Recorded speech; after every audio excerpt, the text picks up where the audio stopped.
بسم اللہ الرحمن الرحیم۔ ناظرین کرام، رمضان المبارک کی پہلی رات اللہ کی رحمتوں کے خاص نزول کی گھڑی ہے۔ اس مبارک موقع پر میں آپ کے سامنے ایک ایسا پر اثر روحانی عمل پیش کروں گی جو نہ صرف آپ کی تقدیر بدلنے اور رزق کے بند دروازے کھولنے کی طاقت رکھتا ہے، بلکہ ہر لا علاج بیماری سے کامل شفا اور نجات کا بہترین ذریعہ بھی ثابت ہو سکتا ہے۔ لہٰذا جیسے ہی رمضان المبارک کا چاند طلوع ہو، آپ نے پورے یقین، کامل اور سچے دل کے ساتھ اس خاص عمل کو بجا لانا ہے، کیونکہ یاد رکھیں کہ خلوص نیت اور پختہ ایمان کے ساتھ کی گئی دعا پہاڑوں جیسی بڑی مشکلات کو بھی ٹالنے کی قوت رکھتی ہے۔ میرے محترم بھائیوں اور پیاری بہنوں، اللہ رب العزت کا لاکھ لاکھ شکر ہے کہ اس نے ہمیں ایک بار پھر اپنی زندگی میں رمضان المبارک جیسا بابرکت اور فضیلت والا مہینہ دیکھنے کی سعادت عطا کرنے کا ارادہ فرمایا ہے۔ یہ وہ مہینہ ہے جس کے بارے میں میرے اور آپ کے پیارے نبی حضرت محمد مصطفیٰ صلی اللہ علیہ وآلہ وسلم نے فرمایا کہ رمضان المبارک کا پہلا حصہ رحمت، دوسرا مغفرت اور تیسرا جہنم سے آزادی ہے۔ یاد رکھیں کہ عمل کی قبولیت کا دار و مدار نیت اور یقین پر ہوتا ہے۔ اگر آپ کا دل دنیا کی پریشانیوں سے بوجھل ہے، اگر آپ قرض کے بوجھ تلے دبے ہوئے ہیں، یا اگر آپ کے گھر میں کوئی ایسا مریض ہے جسے ڈاکٹروں نے جواب دے دیا ہے، تو یہ عمل آپ کے لیے اللہ تبارک و تعالیٰ کی طرف سے ایک خاص تحفہ ہے۔ اور ذرا سوچئے کہ یہ وہی مبارک مہینہ ہے جس میں ہر رات افطاری کے وقت لاکھوں گناہ گاروں کی بخشش کی جاتی ہے اور رحمتوں کی ایسی برسات ہوتی ہے کہ سچے دل سے پکارنے والے کو مایوس نہیں کیا جاتا۔ اس ماہ کی عظمت کا اندازہ اس بات سے لگائیے کہ کائنات کے سب سے عظیم انسان حضرت محمد مصطفیٰ صلی اللہ علیہ وآلہ وسلم اس ماہ میں کثرت سے قرآن کی تلاوت اور صدقہ و خیرات فرمایا کرتے تھے، یہاں تک کہ ام المومنین حضرت عائشہ صدیقہ رضی اللہ تعالی عنہا فرماتی ہیں کہ جب رمضان المبارک کا آخری عشرہ آتا تو آپ صلی اللہ علیہ وآلہ وسلم کمر بستہ ہو جاتے، خود بھی شب بیداری فرماتے اور اپنے گھر والوں کو بھی جگاتے تھے۔ صحابہ کرام اس مہینے کی آمد پر اس قدر خوش ہوتے تھے کہ اپنی تمام تر توجہ اللہ کی رضا کے لیے وقف کر دیتے تھے۔ یہ وہ مہینہ ہے جو سوئے ہوئے نصیبوں کو جگانے کے لیے آتا ہے، اور اسی مہینے میں قرآن پاک کے نزول کا عظیم واقعہ بھی پیش آیا جس نے کائنات کو نور سے بھر دیا۔ اب ذرا ایک واقعے پر غور کریں کہ جب رمضان المبارک کا مہینہ آتا ہے تو نبی کریم صلی اللہ علیہ وآلہ وسلم قیدیوں کو آزاد فرما دیتے اور ہر مانگنے والے کو عطا فرماتے تھے۔ رزق کا مسئلہ ہو یا بیماری کا، یاد رکھیے کہ اللہ کے خزانے کبھی ختم نہیں ہوتے، بلکہ ہم مانگنے میں کوتاہی کرتے ہیں۔ جب آپ رمضان المبارک کا چاند دیکھیں تو یہ سمجھیں کہ یہ آپ کی بخشش کا پروانہ ہے، یہ اللہ تبارک و تعالیٰ سے صلح کرنے کا مہینہ ہے۔ بزرگوں نے فرمایا ہے کہ رمضان المبارک نیکیوں کی فصل کاٹنے کا مہینہ ہے۔ اگر آپ نے ابھی تک اپنے آنسوؤں سے ندامت کا پانی نہ دیا تو رحمت کی فصل کیسے کاٹیں گے؟ تصور کریں اس لمحے کا جب رمضان المبارک کا چاند طلوع ہوتا ہے اور آسمان سے پکارا جاتا ہے کہ اے نیکی کے طالب آگے بڑھ اور اے برائی کے طالب رک جا۔ ہماری بدقسمتی ہے کہ ہم دنیاوی فائدوں کے پیچھے تو بھاگتے ہیں، لیکن اللہ کی طرف سے ملنے والی اس عظیم مغفرت کو نظر انداز کر دیتے ہیں۔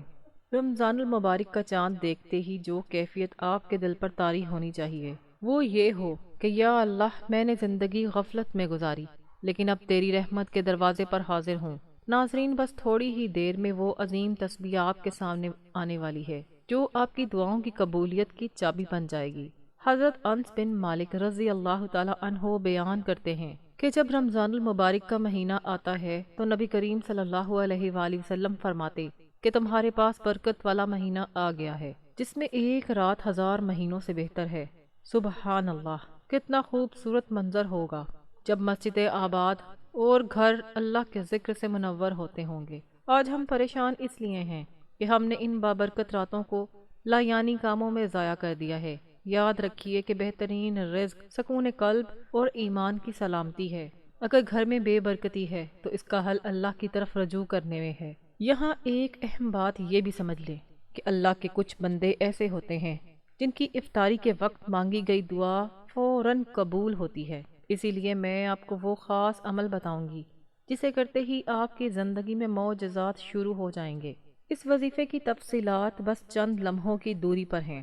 ایک سچا قصہ ہے کہ ایک شخص جو معاشی طور پر بہت تنگ دست تھا، اس نے رمضان المبارک کی پہلی رات سچے دل سے اللہ کو پکارا اور اللہ نے اسے وہاں سے عطا کیا جہاں سے اس کا گمان بھی نہیں تھا۔ یہ مہینہ برکتوں کا سمندر ہے۔ جتنا زیادہ آپ اس مہینے میں درود پاک پڑھیں گے، اتنی ہی تیزی سے آپ کی حاجتیں پوری ہوں گی۔ حکیم لقمان نے فرمایا تھا کہ جو رحمت کے بٹنے کے وقت غافل رہا وہ محروم رہا۔ رمضان المبارک کا چاند دیکھتے ہی شکر گزار بن جائیے، کیونکہ شکر نعمتوں کو بڑھا دیتا ہے۔ بیماریوں سے نجات کا راستہ بھی دعا اور روزے کے آداب میں چھپا ہوا ہے۔ خاص طور پر اس مہینے میں کیا گیا صدقہ بلاؤں کو کھا جاتا ہے۔ آپ کی پریشانیاں اللہ کی قدرت سے بڑی نہیں ہیں۔ اس ماہ کی فضیلت یہ ہے کہ ہر رات اللہ تعالی بے شمار لوگوں کو جہنم سے آزادی کا مسردہ سناتا ہے۔ ہم کتنے خوش نصیب ہیں کہ ہمیں یہ موقع ملا۔ اس مہینے میں کثرت سے سبحان اللہ و بحمدہ سبحان اللہ العظیم کا ورد کریں۔ یہ کلمات میزان میں بہت بھاری ہیں۔ اپنے گھر والوں کو ذکر الہی سے آباد کریں۔ بہت سے لوگ گلہ کرتے ہیں کہ دعا قبول نہیں ہوتی، تو یاد رکھیں رمضان دلوں کی سختی کو ختم کر کے اسے دعا کے قابل بناتا ہے۔ جب آپ چاند دیکھ کر ہاتھ اٹھائیں گے تو آپ کی پکار عرش تک پہنچے گی۔ رزق کے حوالے سے پکا یقین رکھیں کہ دینے والی ذات صرف اللہ کی ہے۔ بیماریاں کتنی ہی پرانی کیوں نہ ہوں، اللہ کے حکم سے شفا مل کر رہتی ہے۔ اب توجہ فرمائیں، کیونکہ میں اس بابرکت گھڑی کو اس خاص راز سے پردہ اٹھاؤں گی۔ یہ وظیفہ آپ کی تقدیر بدل دے گا۔ اسی طرح ہمیں یہ بھی دیکھنا ہے کہ ہماری آمدنی میں برکت کیوں نہیں ہے۔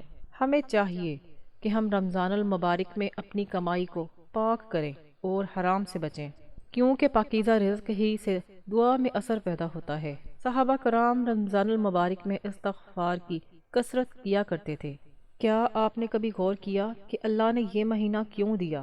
تاکہ ہم اپنے گناہوں کا بوجھ اتار سکیں۔ ایک غریب کسان کی طرح اللہ کے سامنے عاجزی کریں، جس نے بنجر زمین پر کھڑے ہو کر اپنے مالک سے بارش مانگی اور اس کے یقین نے بادلوں کو بلا لیا۔ اسی طرح ایک مجبور ماں جس نے رمضان کی مبارک راتوں میں اپنے بیمار بچے کے لیے دعا کی اور اللہ نے اسے نئی زندگی عطا فرمائی۔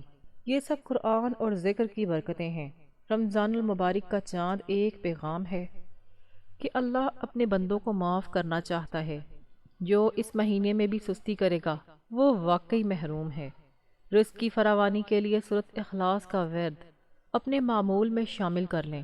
جب آپ کا تعلق اللہ سے پکا ہوگا تو دنیا آپ کے قدموں میں ہوگی۔ پریشانیاں عارضی ہیں، لیکن اللہ کا ذکر دائمی سکون ہے۔ رمضان کا یہ چاند پکار رہا ہے کہ اے انسان اب بھی پلٹ آ، تیری توبہ کا انتظار ہے۔ درود پاک کی کثرت سے اپنے چہرے اور روح کو منور کریں۔ رمضان کا چاند دیکھ کر دوسروں کے لیے خیر مانگیں تاکہ فرشتے آپ کے لیے خیر کی دعائیں کریں۔ ٹوٹے ہوئے رشتوں کو جوڑیں، کیونکہ صلہ رحمی رزق کو بڑھاتی ہے۔ رمضان کے پہلے عشرے میں روزانہ 100 بار استغفار پڑھیں۔ یہ بندشوں کو توڑ دے گا۔ ہر وہ بیماری جس کا علاج ناممکن لگتا ہے، اس کے لیے اللہ کا در کھٹکھٹائیے۔ آپ کی تڑپ میں اثر ہونا چاہیے۔ رمضان کا مہینہ وہ پل ہے جو بندے کو رب سے ملاتا ہے۔ نیکی کا کوئی موقع ضائع نہ کریں۔ کسی کو ایک کھجور سے افطار کروانا بھی بڑے اجر کا باعث ہے۔ ذرا سوچیں کہ کتنے لوگ آج ہمارے درمیان نہیں ہیں۔ ہمیں یہ مہینہ ملا ہے تو اس کی قدر کریں۔ اس بابرکت رات میں جب نیا چاند دیکھیں تو عہد کریں کہ میں اللہ کا فرما بردار بنوں گا۔ وہ بھوک مبارک ہے جو اللہ کی یاد میں ہو۔ رمضان کی فضیلت پر حدیث ہے کہ جس نے روزے رکھے اس کے پچھلے گناہ معاف کر دیے گئے۔ رزق میں برکت کے لیے سچائی اختیار کریں۔ بیماریوں سے نجات کے لیے چاند کی پہلی رات 70 بار یا سلامو پڑھ کر دم کرنا بھی بہت مجرب ہے۔ کائنات کا ذرہ ذرہ تسبیح پڑھ رہا ہے تو ہم کیوں پیچھے رہیں؟ اس اسکرپٹ کا مقصد آپ کے ایمان کو تازہ کرنا ہے۔ رمضان کا چاند وہ چابی ہے جو بند قسمت کو کھول دیتی ہے۔ یقین کے ساتھ اس عمل کو کریں۔ صحابہ کرام اس مہینے کی برکتوں کے گرویدہ تھے۔ ناظرین، اب وہ مبارک عمل نوٹ فرمائے۔ چاند دیکھنے کے فوراً بعد اول و آخر 3 مرتبہ درود ابراہیمی پڑھیں اور پھر 313 مرتبہ یا رزاقو یا وہابو یا واسعو کا ورد کریں اور اللہ کے حضور گڑ گڑا کر دعا مانگیں۔ اللہ کی قسم رمضان کی یہ پہلی رات اتنی مبارک ہے کہ اس میں مانگی گئی دعا رد نہیں ہوتی۔ اپنی جھولی پھیلا لیں کیونکہ وہ کریم ذات دینے کے بہانے ڈھونڈ رہی ہے۔ رزق میں وسعت کے لیے اس رات کچھ نہ کچھ صدقہ ضرور کریں۔ یہ مہینہ نفس کو پاک کرنے کا ہے۔ توبہ کا ایسا سلسلہ شروع کریں کہ آپ کا دل نور سے بھر جائے۔ خوش نصیب ہے وہ جو چاند دیکھتے ہی اپنے رب کو راضی کر لے۔ لا علاج بیماریوں کے لیے پانی پر دم کر کے پینا شفا کا ذریعہ ہے۔ اس پیغام کو دوسروں تک پہنچا کر صدقہ جاریہ میں حصہ لیں۔ اللہ ہمیں رمضان المبارک کی برکتیں نصیب فرمائے، آمین ثم آمین۔